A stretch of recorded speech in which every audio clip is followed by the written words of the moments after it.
Well, dear Elizabeth, welcome to the Museo del Prado, and thank you for accepting the Prado professorship for 2015-2016. The title of your lectures is La pintura bolognesa del siglo XVII en España y la Felsina Pitrice de Carlo Cesare Malvasia. So my first question is why Bologna? What makes the Bolognese Baroque painting different from that made in Rome, Florence, or Venice? Well, of course, there are wonderful painters in all those cities, and the Prado has great paintings from all those schools. But I really focused on Bologna because I think that it's in Bologna that the new style of the Baroque is created, and very much through the agency of the Carracci and their academy in Bologna, which begins in the late 16th century. And it's from Bologna that this new style is created and then spreads throughout Italy and in fact throughout Europe. So I'm interested in beginning by thinking about this new style in Bologna especially. Well, in your lectures you are dealing with prominent artists such as the Carracci, Guido Reni, Domenichino, Guercino, Albani, but seen through Malvasia's lens. Could you say something about Malvasia? What makes his criticism different from that of other 17th century Italian art writers such as Bellorio, Baglione, or Ridolfi? Yes, I'm talking about Malvasia, Carlo Cesare Malvasia, whose Felsina Pitrice was published in 1678 in Bologna as a history of Bolognese painting. One thing that makes it very, very different from Bellori is that, of course, he's dealing with Bolognese painting and not with Roman painting. But whereas Bellori is very, very selective, and he decides he will only write about 12 painters at the most, Malvasia wants to write about a whole school. And so he traces, in that sense, he's more like Vasari in a way, because he chooses to trace the history of the Bolognese school from the Trecento and all the way through to his own times. So it's a broader historical range that he undertakes. He's also, in a way, more ambitious, I think, than either Baglione or Bellori in collecting together new material. And to some extent, he's like a modern art historian. He looks for documents, he looks for letters, he tries to establish the details of the artist's life as well as the works. So his approach to the history of art is very much a biographical one, but also one very much based on documents and literary evidence. So he's quite special in that regard. He's also very difficult to understand. Well, we know that you are currently directing the translation into English and the critical edition of Malvasia's Felsina Pitrice. And we would like to know which are the main intellectual challenges that you are facing in doing so. The challenges are very great, which is perhaps why nobody really tried before. A couple of the lives have been translated into English before. Not very well, I may say, but it is a very, very difficult text. The critical edition is something I couldn't imagine embarking on without the support of Italian colleagues, especially Lorenzo Pericolo, who is a very, very excellent philologist. And to look at the text and also to look at the preparatory notes, which are still in the library in Bologna, requires a very special set of skills.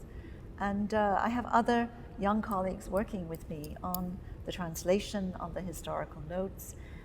The notes are very complicated because often these are artists who don't have very up-to-date monographs or catalogue raisonné.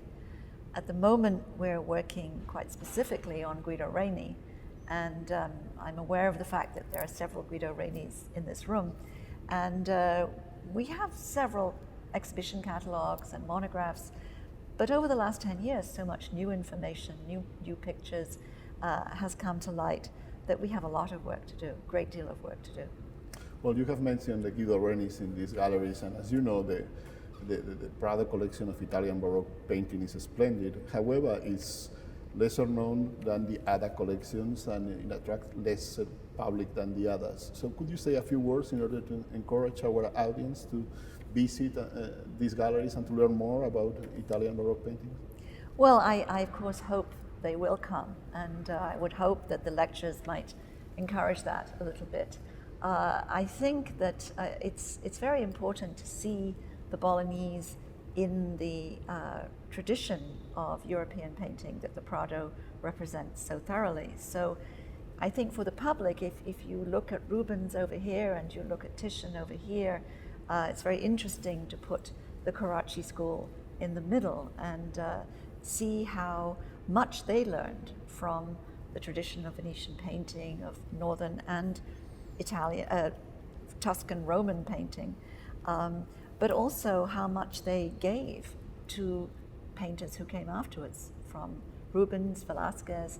So it's a nice way, I think, within this collection of being able to see a whole tradition of painting.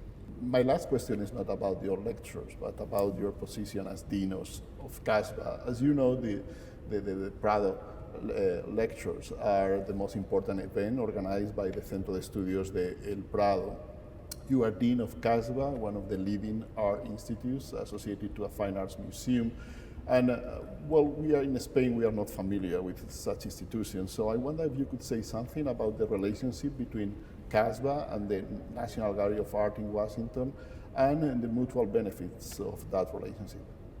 Well, we are, of course, very much a part of the National Gallery, although we have our own mission, and our mission, in a way, is more global than that of the gallery, because we attract scholars from all over the world working on the art of the world. And that was true from the beginning.